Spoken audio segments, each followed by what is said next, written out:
Hello दोस्तों, स्वागत है आपका अपने चैनल पर।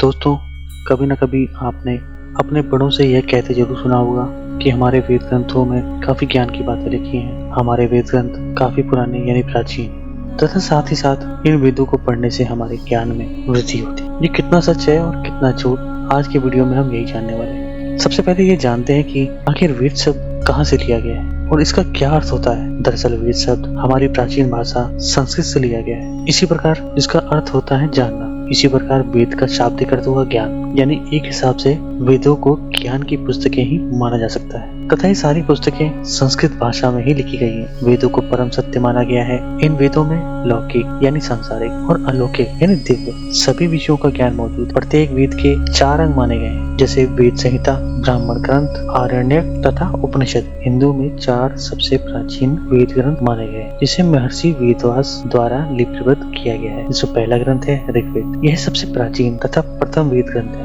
इसमें मंत्रों की संख्या 10,462 और मंडल यानी समिति की संख्या 10 तथा सूक्त यानी स्तुतियों की संख्या 1028, जबकि इस वेद में सभी मंत्रों के अक्षरों की कुल संख्या 4,32,000 है। इसका मूल विषय ज्ञान है। इस वेद ग्रंथ में विभिन्न देवताओं का वर्णन के अलावा ईश्वर की स्तुति आदि का भी वर्णन है। इसमें दूसरा ग्रंथ है यजुर्वेद। इसमें कार्य सिद्धि तथा यज्ञ की प्रक्रिया के लिए 1975 गद्य यानी सामान्य मंत्र है। इसमें तीसरा ग्रंथ है सामवेद। इस वेद ग्रंथ का प्रमुख विषय है उपासना। संगीत में लगने वाले सुरों को गाने के लिए 1875 संगीतमय मंत्रों का वर्णन इसी ग्रंथ में मिलता है। इसके साथ ही साथ यह चारों ग्रंथों में से सबसे छोटा वेद ग्रंथ भी है। चौथा ग्रंथ है अर्थवेद। इसमें गुण, धर्म, आरोग्य एवं यज्ञ के लिए 5,977 कवितामयी मंत्र हैं। आइए अब इन वेदों के बारे में जरा विस्तार से समझते हैं। आज चतुर्वेद के रूप में विख्यात इन ग्रंथों का वर्णन इस प्रकार।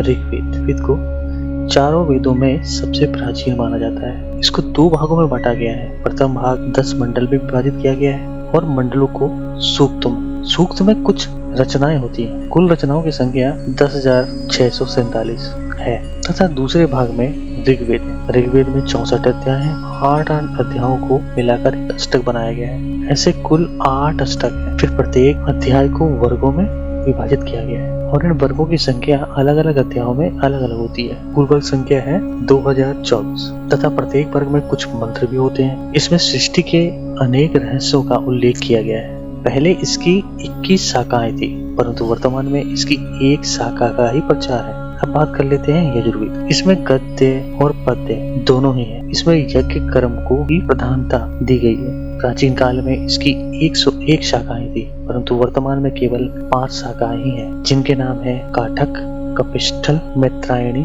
तैत्तिरीय और वाजसनेयी। इस वेद के 2 भेद हैं, कृष्ण यजुर्वेद और शुक्ल यजुर्वेद। कृष्ण यजुर्वेद का संकलन यानी संग्रह महर्षि वेदव्यास ने किया है। इसका दूसरा नाम तैत्तिरीय संहिता भी है। इसमें मंत्र और ब्राह्मण भाग मिश्रित है। अब बात कर लेते हैं शुक्ल यजुर्वेद की। इसे सूर्य ने याज्ञवल्क्य को उपदेश के रूप में दिया था। इसमें 15 शाखाएं थी, परंतु वर्तमान में इसे वाजसनेयी भी कहते हैं। इसमें 40 अध्याय यानी चैप्टर तथा 330 अनुवाक यानी लेसन एवं 1975 मंत्र है। अब बात करते हैं सामवेद। सामवेद यह संगीत से संबंधित एक ग्रंथ है, जिसमें गान विद्या का भंडार है। यह भारतीय संगीत का मूल है। रचनाओं के गायन को ही साम कहते हैं। इसकी 1001 शाखाएं थी, परंतु आजकल 3 ही शाखाएं प्रचलित, जिनके नाम है कोथुमीय, जैमिनीय और रणयनीय। इसको पूर्वाचिक तथा उत्तराचिक में बांटा गया है। पूर्वाचिक में 4 खंड है, अग्नेय कांड, इंद्र कांड, पवमान कांड और आरण्य कांड। चारों कांडों में कुल 640 मंत्र हैं। फिर महानम्यार्चिक के 10 मंत्र हैं। इस प्रकार पूर्वाचिक में कुल 650 मंत्र हैं। 6 प्रपाठक। उत्तराचिक को 21 अध्यायों में बांटा गया है। 9 प्रपाठक हैं। इसमें कुल 1225 मंत्र हैं। इस प्रकार सामवेद में कुल 1875 मंत्र हैं। इसमें अधिकतर मंत्र ऋग्वेद से लिए गए हैं। इसे उपासना का प्रवर्तक यानी कहें तो प्रमोटर भी कहा जा सकता है।